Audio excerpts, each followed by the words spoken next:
राम राम दोस्तों, भीखाराम डेंडान चैनल पे आपका हार्दिक अभिनंदन एवं स्वागत है।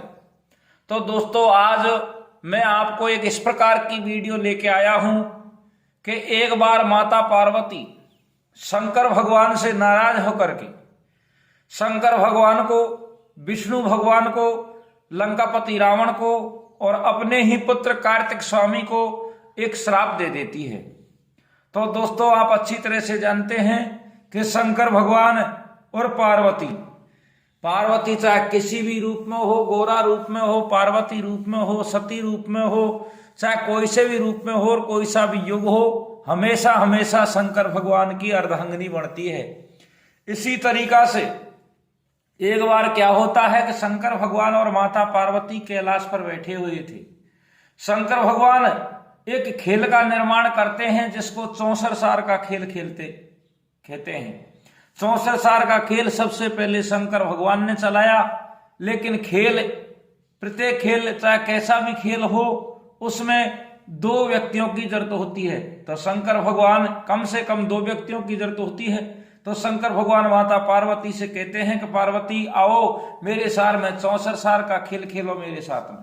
तो शंकर भगवान और माता पार्वती खेल खेलते हैं, जिसमें पहली बार शंकर भगवान हार जाते हैं।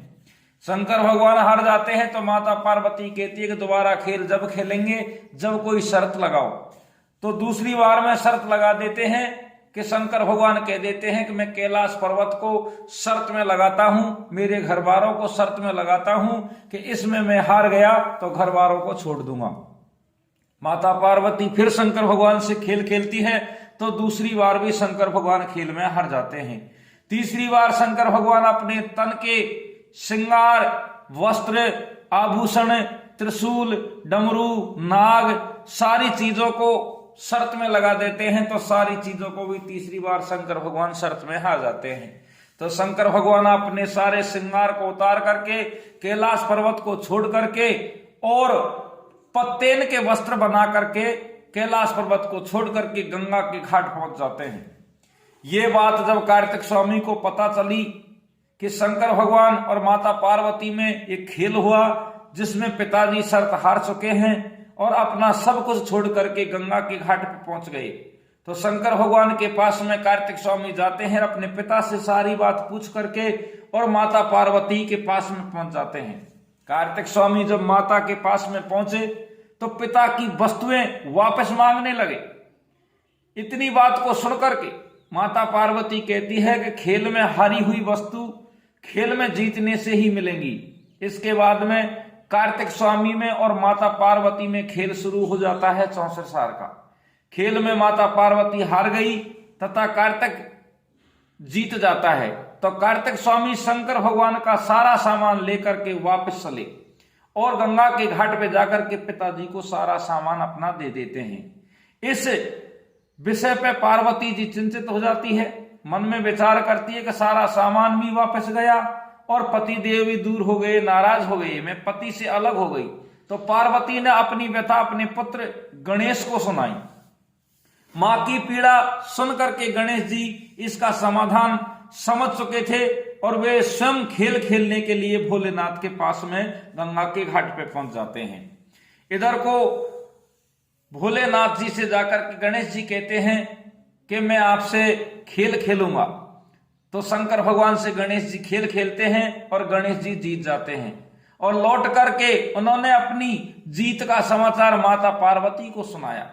माता पार्वती बोली कि आप जीतने से कुछ नहीं होगा, आप अगर जीत ही गए हो तो मेरे पति, मेरे स्वामी, त्रिलोकी के नाथ शंकर भगवान को वापस क्यों नहीं लाए।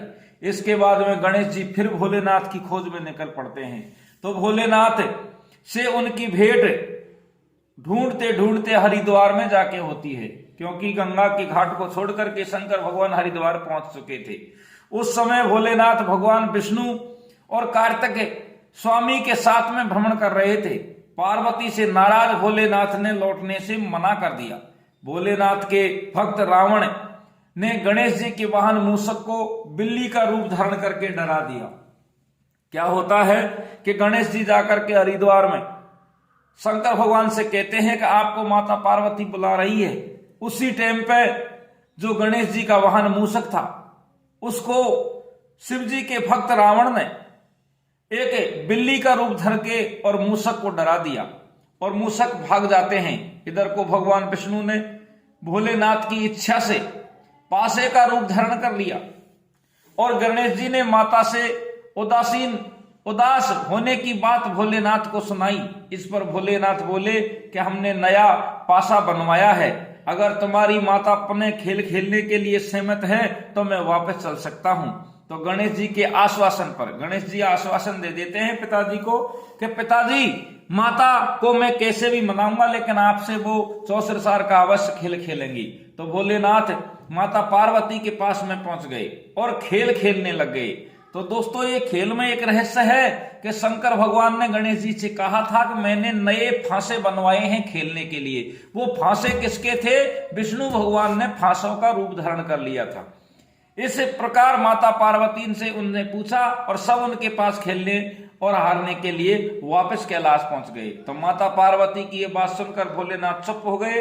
इस पर नारद जी ने अपनी वीणा उठाई, क्योंकि शंकर भगवान माता पार्वती से जाकर के कहते हैं कि मेरे से खेल खेलो। तो माता पार्वती कहती है कि एक बात बताओ कि आपके पास में है ही क्या? सब कुछ तो मेरे पास में है। अगर मैं आपसे खेल खेलूंगी तो फिर भी शर्त लगाऊंगी, और शर्त लगाऊंगी तो आप शर्त में क्या लगाओगे? तो उसी टाइम पे नारद जी वहीं खड़े थे। नारद जी कहते हैं कि मैं मेरी वीणा को शंकर भगवान को देता हूं और शंकर भगवान ये वीणा को शर्त में लगा देते हैं। तो देखो, वीणा शर्त में लग जाती है और इस खेल में भोलेनाथ हर बार जीतने लगे। एक दो फांसे फेंकने के बाद में गणेश जी सारी बात को समझ जाते हैं। गणेश जी मन में विचार करते हैं कि पहले तो माता पार्वती जीतती थी, लेकिन अब पिताजी क्यों जीत रहे हैं? तो गणेश जी बुद्धि के दाता हैं, प्रथम पूज्य हैं। वो अपनी योग दृष्टि से, योग माया से देखते हैं तो सारी बात को समझ जाते हैं कि ये फांसे कपट के हैं, विष्णु भगवान फांसे के रूप में हैं। तो वो तुरंत अपनी माता से कहता है कि माता, ये फांसे हैं जो विष्णु भगवान के हैं और इस कारण से शंकर भगवान माता जीत रहा है, पिताजी जीत रहा है। तो ये सब बात सुनकर माता पार्वती क्रोधित हो जाती है और क्रोधित होकर उसी समय रावण ने माता को समझाने का प्रयास किया कि माता ऐसी कोई बात नहीं है, लेकिन उनका क्रोध शांत नहीं हुआ और क्रोधवश उन्होंने भोलेनाथ को श्राप दे दिया। तो अब भोलेनाथ को माता पार्वती श्राप क्या देती है? कथा के अनुसार कि देवी पार्वती ने भोलेनाथ को श्राप दिया कि उनके सिर पर के हे शंकर स्वामी, तेरे सिर पर हमेशा सदैव गंगा की धारा का बोझ रहेगा। इसके बाद में भगवान विष्णु को यह श्राप दिया कि आज रावण जो आज तुम्हारे साथ हर खेल में बराबरी का साझेदार रहा है, तुम्हारा साथ दे रहा है, यही एक दिन तुम्हारा शत्रु बनेगा, तुम्हारी सीता का हरण करेगा। फिर उन्होंने रावण को यह श्राप दिया कि जिसकी आज उसने मदद की है, कि लंकापति रावण आज तू विष्णु की मदद कर रहा है, वही विष्णु एक दिन भगवान श्री राम का अवतार लेगा त्रेता युग में, वही तुम्हारा अंत करेगा। देवी पार्वती का क्रोध यही खत्म नहीं हुआ, उन्होंने अपने ज्येष्ठ पुत्र कार्तिक को श्राप दे दिया। उन्होंने कार्तिक को भी हमेशा बालक रूप में रहने का आदेश दे दिया। तो दोस्तों, आप अच्छी तरह से जानते हैं कि श्राप का परिणाम क्या होता है।